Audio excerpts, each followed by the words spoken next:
Hola, ¿qué tal? En este vídeo vamos a ver dos cosas. Bueno, por un lado vamos a ver la configuración y las opciones del modo tabla, de la tabla que estáis viendo, y luego por el otro vamos a hacer nuestro primer enrichment. Vamos a añadir datos, vamos a enriquecer esta tabla con otras fuentes. Entonces, bueno, lo que suelo decir es que en Clay al fin y al cabo es un Google Sheets o un Airtable con anabolizantes, ¿no? En esteroides. Es decir, al final es una tabla ampliada, con posibilidades ampliadas. Y ahora vais a ir entendiendo por qué. Pero el funcionamiento pues no deja de ser muy similar al que pueda tener pues un Google Sheets o un Excel, ¿vale? Entonces, a nivel general, pues en la parte de vistas tienes unos filtros de vista, tienes una visión global de todas las columnas que tiene la tabla, ¿vale? O sea, me está enseñando 10 de 12 que hay y pues todas las filas, ¿vale? Como cualquier hoja de cálculo, al final puedes filtrar, ¿vale? O sea, esas opciones están.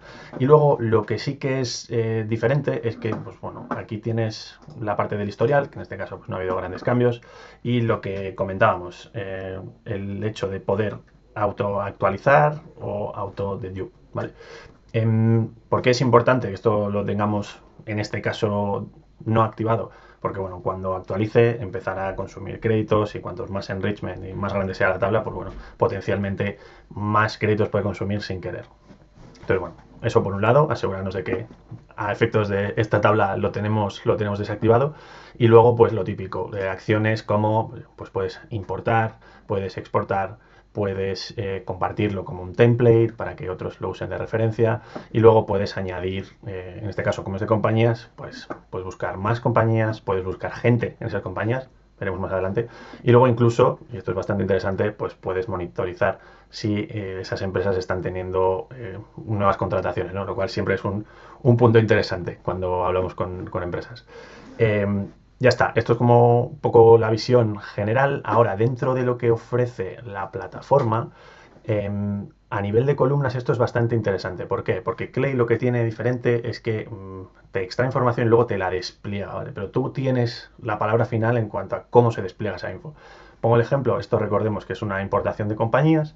Entonces, pues de esta entidad de Business HR, pues podemos ver cuando hacemos clic los detalles de la celda. Es decir, el campo nombre, el campo tamaño, o sea, todo esto tú puedes elegir añadirlo como columna o no, puedes ocultar esa columna. Entonces, ¿por qué es interesante esto? Porque, bueno, en este caso, en este ejemplo, pues tenemos 12 puntos de datos, ¿vale? Pero, bueno, pues en el caso en el que igual añadas un enrichment que te dé 50 o utilices un scraping en el que se recoge un montón de información, pues te da la opción de incluirla en la tabla o no. O sea, igual pues recoges hasta 200 columnas potencialmente de información y no te interesa tener todo en tu tabla. Entonces nos permite tener la información que nos interesa dentro de la tabla, a pesar de que podamos tener más, y esto nos ayuda a tener pues una tabla mucho más limpia, lo cual, en mi opinión, es diferencial, vamos. Aclarado esto, bueno, vamos a ver más posibilidades dentro de la opción de columna. Pues bueno, como cualquier documento, al final pues puedes cambiarle el nombre, editarla y luego insertar a la izquierda, insertar a la derecha, filtrarlo, bueno, ponerlo fijo, ocultarlo, hasta borrarlo, ¿no? Entonces, nada especialmente diferencial en este sentido. Sí que, bueno, pues en este caso, por ejemplo, es una columna de texto y una cosa interesante es, pues vamos a coger un ejemplo, pues, Digital 55, porque al final es texto editable, ¿vale? Es importante, entonces yo a Digital 55, pues por lo que sea, le pongo, mira, Digital 57 y lo que vas a ver es que me va a marcar que esta columna ha sido editada manualmente, ¿vale?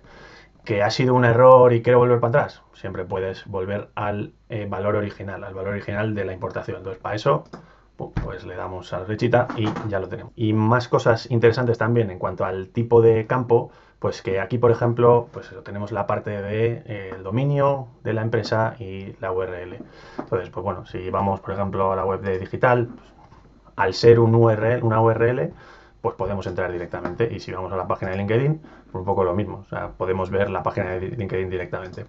¿Qué pasa? Si cambiamos esto a pues un tipo de texto, ya ves que automáticamente perdemos esa opción de entrar, ¿no? De hacer clic y entrar. Entonces, pues bueno, siempre es interesante cuando hay URLs, pues tenerla en modo URL. Ya está, con esto una visión general. Interesante también, pues eso, en este caso, que en cuanto a tamaño, pues ya nos da un filtro sin tener que hacerlo nosotros. Y vamos a añadir ahora ese primer enriquecimiento, ¿vale? Para ello, bueno, hay dos vías, digamos. Siempre puedes añadir una columna o puedes añadir un enrichment, ¿vale? Entonces, la diferencia entre este y este no es ninguna. O sea, cuando clicas en Add Enrichment, pues ahí vas a ver que tienes un montón de opciones para enriquecer tu tabla, ¿vale?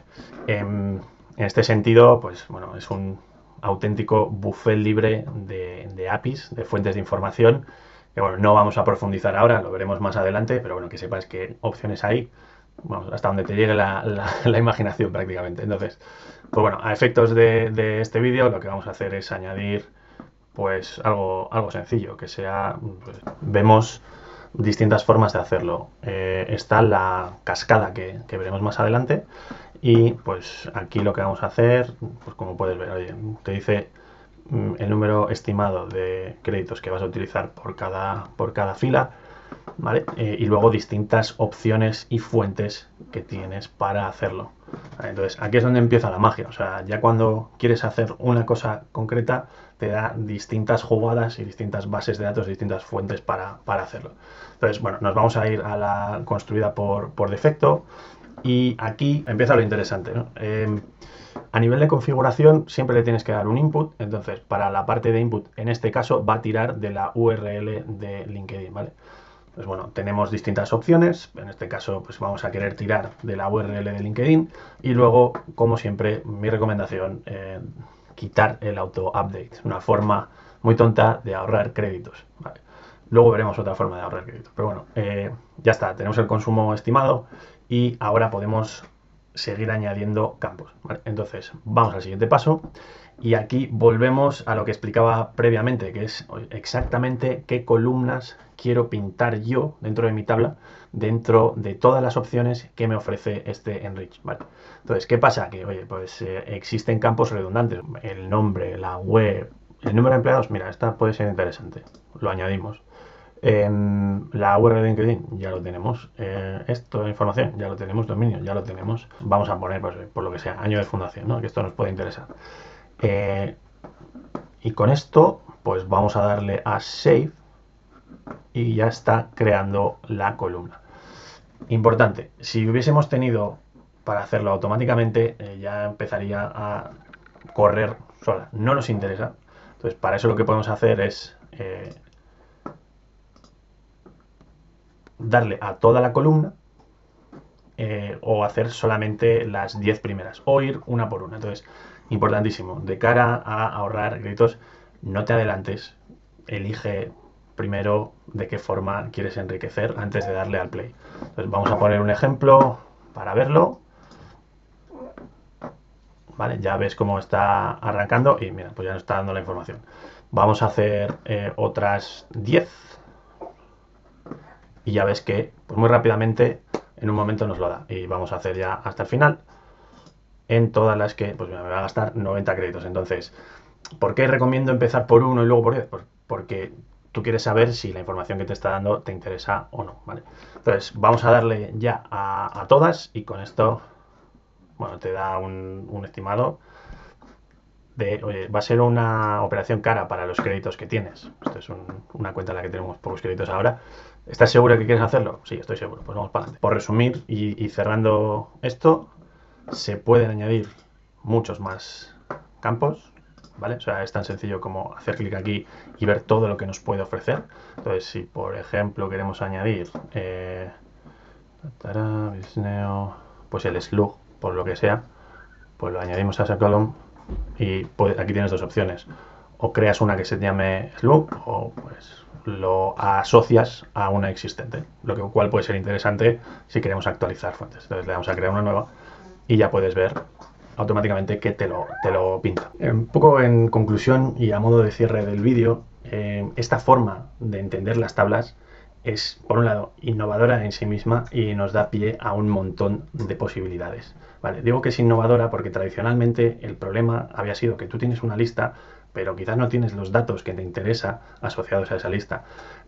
Lo que es un cambio de paradigma es que ahora el problema no es la escasez de datos o no es tener datos sobre una lista de compañías, sino saber qué datos te interesan y con cuáles te quedas, ¿no? Porque realmente las posibilidades son absolutamente infinitas. Clay lo que soluciona es el problema de escasez y el problema de poder juntarlo todo en un mismo lugar para hacerlo muchísimo más manejable.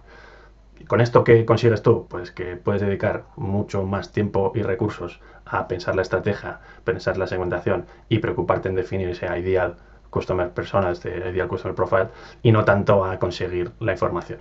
Entonces, bueno, espero que te parezca interesante y nos vemos en el próximo.